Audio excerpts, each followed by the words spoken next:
Gold trusted gold buyers. మీరు తాకట్టు పెట్టిన బంగారాన్ని విడిపించి ఈ రోజు ఉన్న మార్కెట్ ధరకు కొనబడను. తీసుకోను కట్టుకో ఎలాంటి ఫ్రెండ్షిప్ ఎన్నో అలాంటివి ఎన్నో. నేను రాగినికి ఎన్ని ఇస్తాను చీరల నగలు, పాపం పాడైపోయినవి కూడా అది మళ్ళీ రిపేర్ చేసుకుని అక్క నువ్వు ఇచ్చింది చూడు ఎంత బాగుందో కట్టుకున్నానంటుంది. అలాంటిదే తప్పించి నువ్వు కట్టుకుని ఇప్పేసిన చీర నాకు ఇస్తావేంటి అలాంటివి ఏం లేదు. ముందర అడుగుతుంది అక్కలకి ఆ వదిలినకి చీరలు తీస్తున్నాను అంటే అక్క నన్ను గుర్తుపెట్టుకో నాకు కూడా ఇవ్వంటుంది. అలా చాలా మందికి ఇచ్చిన సందర్భాలు ఉన్నాయి. సో 90వ దశకం ఆరంభంలో మీకు మ్యారేజ్ ఫెయిల్ అయిన తర్వాత దాదాపు మీరు ఒంటరి ప్రయాణమే. ఒంటరి ప్రయాణం. అమ్మ నాన్న వాళ్ళు? అమ్మ నాన్న 99లో అమ్మ పోయింది, 2005లో నాన్న పోయారు. తర్వాత 2003లో నేను హైదరాబాద్ షిఫ్ట్ అయ్యాను. ఇంకా అక్కడ ఉన్న ఒక ఇల్లు అమ్మేసి అక్కల అన్నలు అందరూ వేరే వేరే కాపురాలు పెట్టేసుకున్నారు. ఆ డబ్బుతో ఇక్కడికి వచ్చి నేను మధురానగర్లో చలపతిరావు గారు చెప్పి ఆయన ఉండే ఫ్లాట్స్లోనే పైన పెంట్ హౌస్ కొనుక్కున్నాను. ఓరిని బ్రహ్మ బంగారంగాను, ఏవిఎస్ గారి సినిమా షూటింగ్ అప్పుడు. నీకు ఆఫర్స్ ఉంటాయో లేవో తర్వాత విషయము, ఆత్మీయులందరూ ఇక్కడ ఉన్నాం కదా వచ్చేసే అన్నారు. అలాగే వచ్చేసాను. మూవీ ఆఫర్స్ కోసం రాలేదు నేను. వచ్చాను, చిన్న చిత్తగా చేస్తూ వచ్చాను. 2007లో చిట్టిబాబు గారు మన రాజబాబు గారు తమ్ముడు వాళ్ళు ల్యాండ్ ఓనర్స్, ఈ ల్యాండ్ ఓనర్స్ ఇక్కడ కడుతున్నారు బాగుంది చూడు అనేసి అంటే వచ్చాను, నచ్చింది, వాస్తు అది బాగుంది, కొనేసుకున్నాను. ఇంకా 2007 నుంచి ఇక్కడే.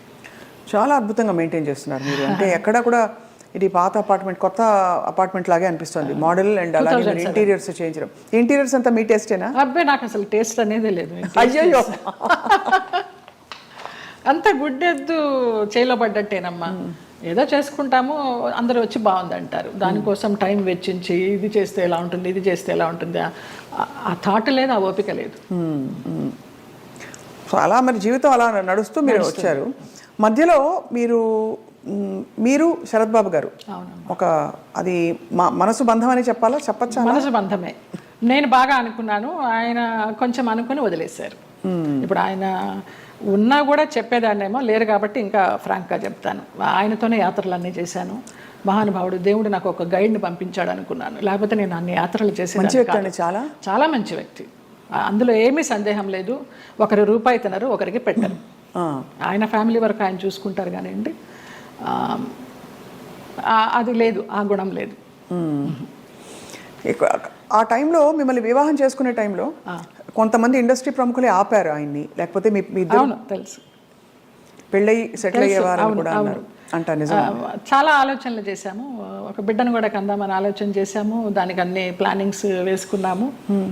తర్వాత ఆయన ఆలోచిస్తూ ఉంటారు, సంవత్సరాల తరబడి ఆలోచిస్తూ ఉంటారు. ఒక విషయం చెప్తే ఒక 100 రకాలుగా ఆలోచించి, లలిత ఇలా వద్దేమో అలా వద్దేమో, మనం ఎవరన్నా కానీ వాళ్ళు మన ఇద్దరం పోయామనుకో అమ్మాయిని ఆస్తి కోసం ఏమన్నా చేస్తారేమో, ఇలాగంతా కూడా చెప్పేవారు. నేను చాలా ఫ్రాంక్గా ఫస్ట్ టైం చెప్తున్నాను. నేను వాళ్ళ ఫ్యామిలీ మెంబర్స్ నేనేమి లెక్క చేసేది లేదు. వాళ్ళ ఫ్యామిలీ మెంబర్స్లో ఒక తమ్ముడు నాతో చాలా క్లోజ్గా ఉంటాడు, ఒక తమ్ముడు ఫ్యామిలీ. ఇప్పుడు కూడా వారి అబ్బాయి మీతో టచ్లో ఉన్నాడు ఉన్నాడు అని అంటారు. అంటే పిల్లలాగానే ఎక్కడ మిమ్మల్ని ఒక శత్రువుగా చూడలేదు కుటుంబానికి? లేదు లేదు. కుటుంబానికంటే వారి కుటుంబానికి, వారి కుటుంబంలో ఎవరికి నేను పెద్ద తెలీదు, మా మధ్య ఏం జరిగిందని కూడా ఎవరికి తెలియదు. ఈ తమ్ముడు గారి ఫ్యామిలీకి తప్పించి వాళ్ళకు కూడా అంతంతే పైపైనే. నాకు ఆయనకి పరిచయం ఉందనే తప్పించి కొంచెం డీప్గా వెళ్ళామనేది తెలియదు. మీరు రమాప్రభ గారితో చాలా క్లోజ్ కదా ఒక టైంలో.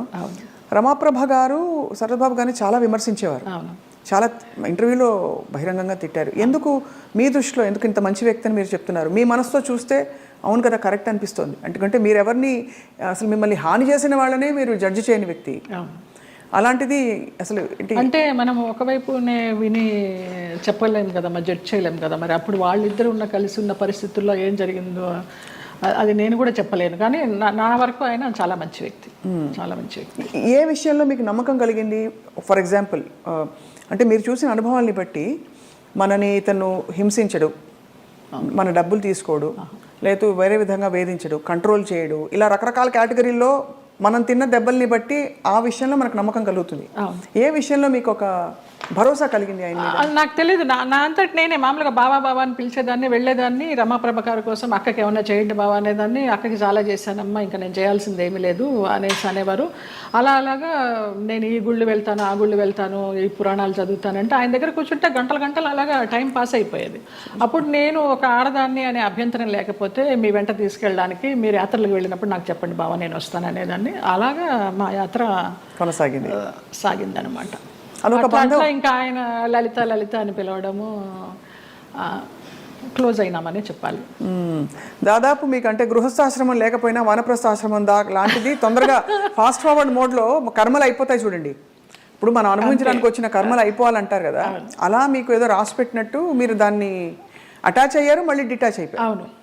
ఆయన ఒక విషయంలో బాధపడుతున్నప్పుడు ఈ చిట్టిబాబు గారు వాళ్ళే చెప్పారు, పోనీలో నీకు భగవంతుడు ఆయన్ని గైడ్ కింద పంపించాడు నువ్వు యాత్రలు చేయడానికి, ఆయన పోయినప్పుడు బాధపడితే మంచి వ్యక్తి వెళ్ళిపోయారు అనేసి అన్నారు. ఇంకా అప్పటితో ఆ ఆలోచన కూడా లేదు. ఇంకా వెళ్ళాను, హాస్పిటల్కి వెళ్ళేదాన్ని, చూసేదాన్ని, అసలు మన సృహలోనే లేరు. లాస్ట్ ఇయర్ February 14th నాడు వ్యాలంటైన్స్ డే నాడు హాస్పిటలైజ్డ్ అయిన మనిషి May 21st నాడు పోయినారు. చూడలేకపోయారు కదా? చూడలేకపోయిన వాళ్ళం. బావా బావా అని పిలిచేదాన్ని, అయ్యప్ప అని పిలిచేదాన్ని ఆయన్ని. ఆయన ఆధ్వర్యంలో ఇరుముడి కట్టుకొని నేను మండలం రోజులు అయ్యప్ప దీక్ష చేసి అయ్యప్పకే వెళ్ళాను. ఆయనతో వెళ్ళాలనుకున్నాను కానీ వెళ్ళలేకపోయినాను, నేను విడిగా వెళ్ళాను. అప్పుడు నేను ఇరుముడి కట్టుకునేటప్పుడు ఆయనే చెప్పారు నాకు మంత్రాలన్నీ. అట్లా అయ్యప్ప అని నా ఫోన్లో కూడా తత్వమసి అని ఫీడ్ అయి ఉంటుంది ఆయన పేరు, అయ్యప్ప తత్వమసి. అంటే ఎంత మీరు మనసులో ఆయనకి చాలా చాలా ఆరాధించాను. ఆయనకి సేవ చేసుకుంటూ అలా ఉండిపోవాలనుకున్నాను, బట్ భగవంతుడు పడనిలా. లేదు, రుణం లేదు. అది అంతేనండి బంధాలు కదా, బంధాలు అంతేనా? మరి అంతే అనుకోవాలి. రుణం ఉన్నంత వరకు మనం కలిసి ఉంటాం, తర్వాత అంతే. మన కూడబెట్టిన పుట్టిన వాళ్ళు మన బిడ్డలే. అలాంటప్పుడు ఇంకా బయట నుంచి ఎక్కడో వచ్చిన వాళ్ళు ఆ రుణం ఉన్నంత వరకే ఉంటారు. అది రుణాన్ని బంధ రూపేణ పశుపత్ని సుతాలయ. సో మరి ఉన్నంత కాలం కష్టపడి ఉంటే దాన్ని ఎలా చూడాలి?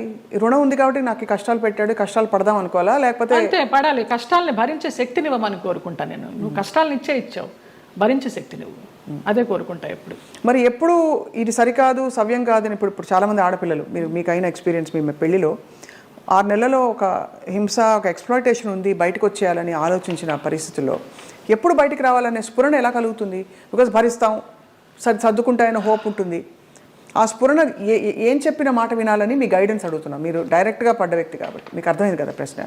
అది మన రాతలో ఉంటుంది, ఏదో అదృశ్యవాణి చెప్తుంది మనకి, భరించావు చాలు, ఇంకా ఇది చెయ్యి అని గైడెన్స్ వచ్చేస్తుంది అని. నాకు బ్లైండ్గా వెళ్తాను నేను, అంతే.